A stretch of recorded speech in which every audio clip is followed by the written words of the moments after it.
Nabi Lut adalah anak saudara dari Nabi Ibrahim. Ayahnya yang bernama Hasan bin Tarikh adalah saudara sekandung dari Nabi Ibrahim.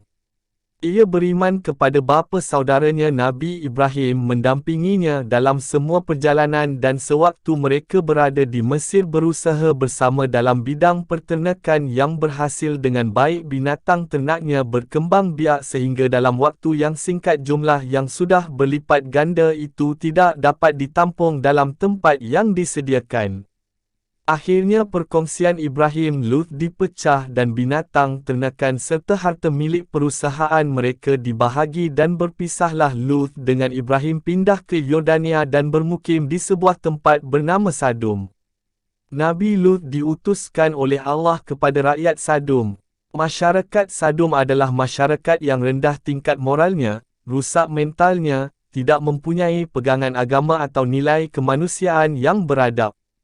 Kemaksiatan dan kemungkaran bermaharajalela dalam pergaulan hidup mereka. Pencurian dan perampasan harta milik merupakan kejadian hari-hari di mana yang kuat menjadi kuasa sedang yang lemah menjadi korban penindasan dan perlakuan sewenang-wenang. Maksiat yang paling menonjol yang menjadi ciri khas hidup mereka adalah perbuatan homoseks liwat di kalangan lelakinya dan lesbian di kalangan wanitanya. Kedua-dua jenis kemungkaran ini begitu bermaharajalela di dalam masyarakat sehinggakan ianya merupakan suatu kebudayaan bagi kaum Sadum. Seorang pendatang yang masuk ke Sadum tidak akan selamat dari diganggu oleh mereka. Jika ia membawa barang-barang yang berharga maka dirampaslah barang-barangnya, jika ia melawan atau menolak menyerahkannya maka nyawanya tidak akan selamat. Akan tetapi jika pendatang itu seorang lelaki yang bermuka tampan dan berparas elok maka ia akan menjadi rebutan di antara mereka dan akan menjadi korban perbuatan keji lelakinya dan sebaliknya jika si pendatang itu seorang perempuan muda maka ia menjadi mangsa bagi pihak wanitanya pula.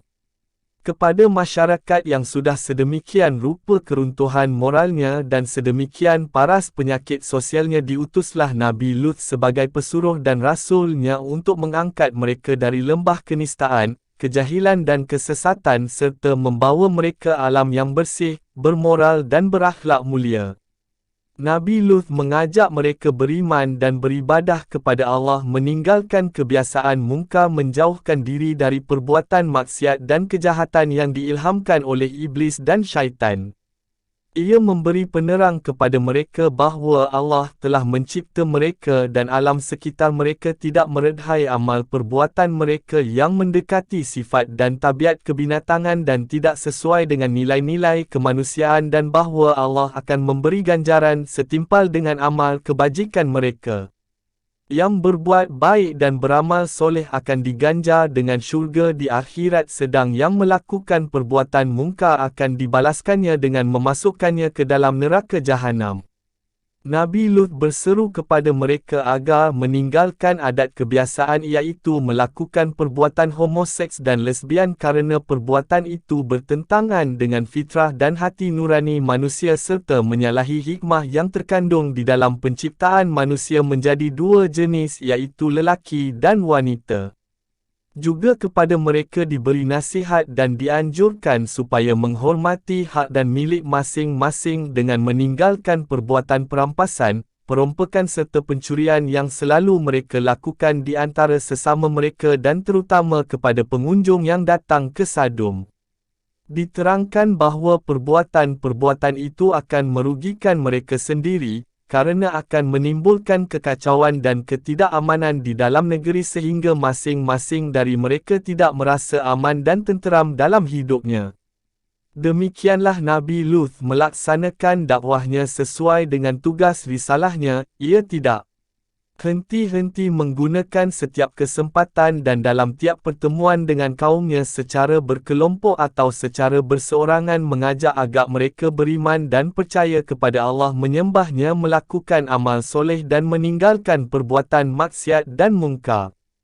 Akan tetapi keruntuhan moral dan kerusakan akhlak sudah berakar sung di dalam pergaulan hidup mereka dan pengaruh hawa nafsu dan penyesatan syaitan sudah begitu kuat menguasai tindak tanduk mereka, maka dakwah dan ajakan Nabi Lut yang dilaksanakan dengan kesabaran dan ketekunan tidak mendapat tanah yang subur di dalam hati dan fikiran mereka dan berlalu laksana suasana teriakan di tengah-tengah padang pasir. Telinga-telinga mereka sudah menjadi pekak bagi ajaran-ajaran Nabi Lut sedang hati dan fikiran mereka sudah tersumbat rapat dengan ajaran-ajaran syaitan dan iblis. Akhirnya kaum Lut merasa dan kesal hati mendengar dakwah dan nasihat-nasihat Nabi Lut yang tidak putus-putus itu dan minta agar ia menghentikan aksi dakwahnya atau menghadapi pengusir dirinya dari Sadum bersama semua keluarganya. Dari pihak Nabi Lut pun sudah tidak ada harapan lagi masyarakat Sadum dapat terangkat dari lembah kesesatan dan keruntuhan moral mereka dan bahawa meneruskan dakwah kepada mereka yang sudah buta tuli hati dan fikiran serta mensia-siakan masa. Ubat satu-satunya, menurut fikiran Nabi Lut untuk mencegah penyakit akhlak itu yang sudah parah itu menular kepada tetangga-tetangga dekatnya, ialah dengan membasmikan mereka dari atas bumi sebagai pembalasan ke atas terhadap kekerasan kepala mereka juga untuk menjadi ibrah dan pengajaran umat-umat di sekelilingnya. Beliau memohon kepada Allah agar kepada kaumnya masyarakat Sadum diberi pengajaran berupa azab di dunia sebelum azab yang menanti mereka di akhirat kelak. Para malaikat tamunya Nabi Ibrahim bertamu kepada Nabi Lut. Permohonan Nabi Lut dan doanya diperkenankan dan dikabulkan oleh Allah SWT. Dikirimkanlah kepadanya 3 orang malaikat menyamar sebagai manusia biasa. Mereka adalah malaikat yang bertamu kepada Nabi Ibrahim dengan membawa berita gembira atas kelahiran Nabi Ishak, dan memberitahu kepada mereka bahawa dia adalah utusan Allah dengan tugas menurunkan azab kepada kaum Lut penduduk kota Sadum. Dalam kesempatan pertemuan mana Nabi Ibrahim telah mohon agar penurunan azab ke atas kaum Sadum ditunda, kalau-kalau mereka kembali sedang mendengarkan dan mengikuti ajakan Lut serta bertaubat dari segala maksiat dan perbuatan mungkar. Juga dalam pertemuan itu Nabi Ibrahim mohon agar anak saudaranya, Lut diselamatkan dari azab yang akan diturunkan ke atas kaum Saum. Permintaan mana oleh para malaikat itu diterima dan dijamin bahawa Lut dan keluarganya tidak akan terkena azab. Para malaikat itu sampai di Sadum dengan menyamar sebagai lelaki remaja yang berparas tampan dan bertubuh yang elok dan bagus. Dalam perjalanan mereka hendak memasuki kota, mereka berselisih dengan seorang gadis yang cantik dan ayu sedang mengambil dari sebuah perigi. Para malaikat atau lelaki remaja itu bertanya kepada si gadis kalau mereka diterima ke rumah sebagai tetamu. Si gadis tidak berani memberi keputusan sebelum ia berunding terlebih dahulu dengan keluarganya. Maka ditengahkanlah para lelaki remaja itu oleh si gadis seraya ia pulang ke rumah cepat-cepat untuk memberitahu ayahnya.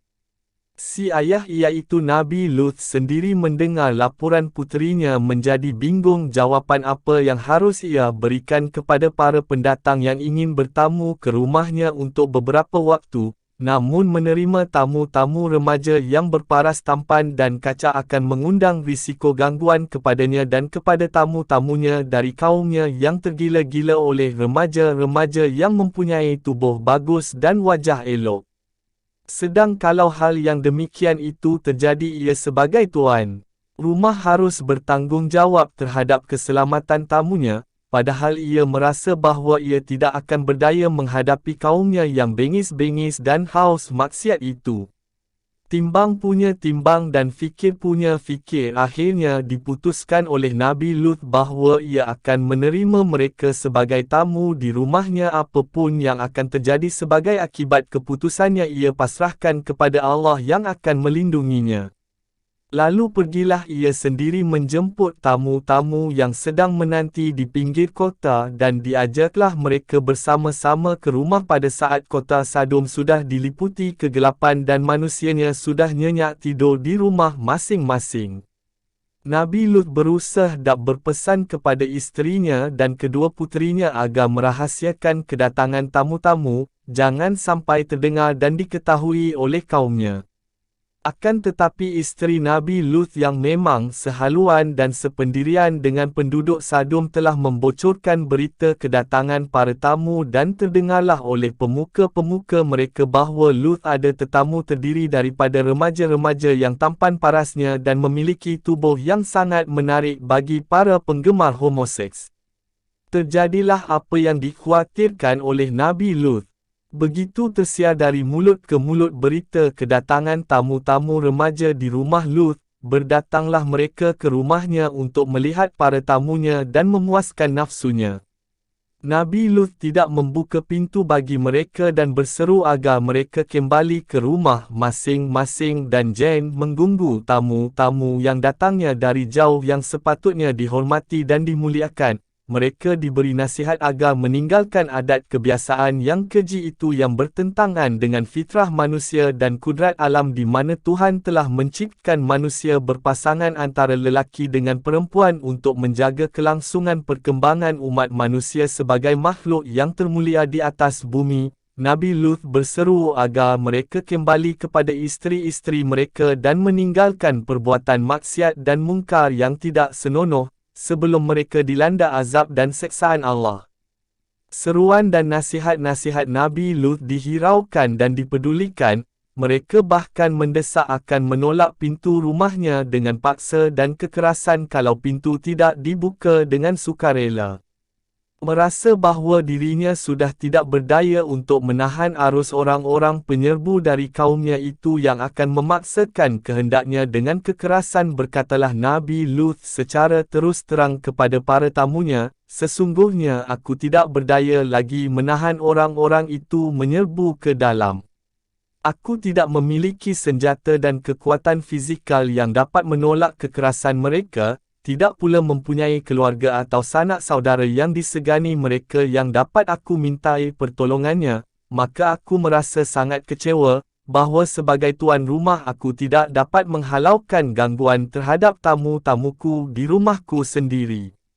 Begitu Nabi Lut selesai mengucapkan keluh kesahnya, para tamu segera mengenalkan diri kepadanya dan memberi identitinya, bahawa mereka adalah malaikat-malaikat yang menyamar sebagai manusia yang bertamu kepadanya dan bahawa mereka datang ke Sadum untuk melaksanakan tugas menurunkan azab dan seksa atas rakyatnya yang membangkang dan enggan membersihkan masyarakatnya dari segala kemungkaran dan kemaksiat yang keji dan kotor.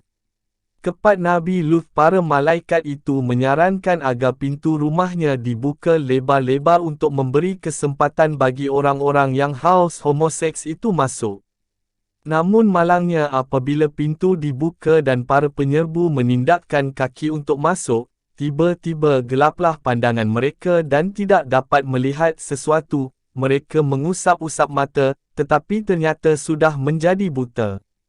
Sementara para penyerbu rumah Nabi Lut berada dalam keadaan kacau bilau berbentur antara satu dengan lain, berteriak-teriak menanya-nanya gerangan apa yang menjadikan mereka buta. Dengan mendadak para berseru kepada Nabi Lut agar meninggalkan segera perkampungan itu bersama keluarganya, kerana masanya telah tiba bagi azab Allah yang akan ditimpakan. Para malaikat berpesan kepada Nabi Lut dan keluarganya agar perjalanan keluar kota jangan seorang pun dari mereka menoleh ke belakang. Nabi Lut keluar dari rumahnya sehabis tengah malam, bersama keluarganya terdiri dari seorang isteri dan dua puterinya berjalan cepat menuju keluar kota, tidak menoleh ke kanan maupun ke kiri sesuai dengan petunjuk para malaikat yang menjadi tamunya, akan tetapi si isteri yang menjadi musuh dalam selimut bagi Nabi Lut tidak tergamak meninggalkan kaumnya. Ia berada di belakang rombongan Nabi Lut berjalan perlahan-lahan tidak secepat langkah suaminya dan tidak henti-henti menoleh ke belakang kerana ingin mengetahui apa yang akan menimpa atas kaumnya, seakan-akan meragukan kebenaran ancaman para malaikat yang telah didengarnya sendiri. Dan begitu langkah Nabi Lut beserta kedua puterinya melewati batas kota Sadum, sewaktu fajar menyingsing, bergetarlah bumi dengan dahsyatnya di bawah kaki rakyat Sadum, tidak terkecuali isteri Nabi Lut yang munafik itu. Getaran itu mendahului suatu gempa bumi yang kuat dan hebat disertai angin yang kencang dan hujan batu sijil yang menghancurkan dengan serta-merta kota Sodom berserta semua penghuninya. Demikianlah mukjizat dan ayat Allah yang diturunkan untuk menjadi pengajaran dan ibrah bagi hamba-hambanya yang mendatang. Kisah Nabi Lut di dalam Al-Quran. Kisah Nabi Lut dalam Al-Quran terdapat pada 85 ayat dalam 12 surah di antaranya surah Al-Anbiya ayat 74 dan 75, surah Asy-Syu'ara ayat 160 sehingga ayat 175, surah Hud ayat 77 sehingga ayat 83, surah Al-Qamar ayat 33 sehingga 39 dan surah At-Tahrim ayat 10.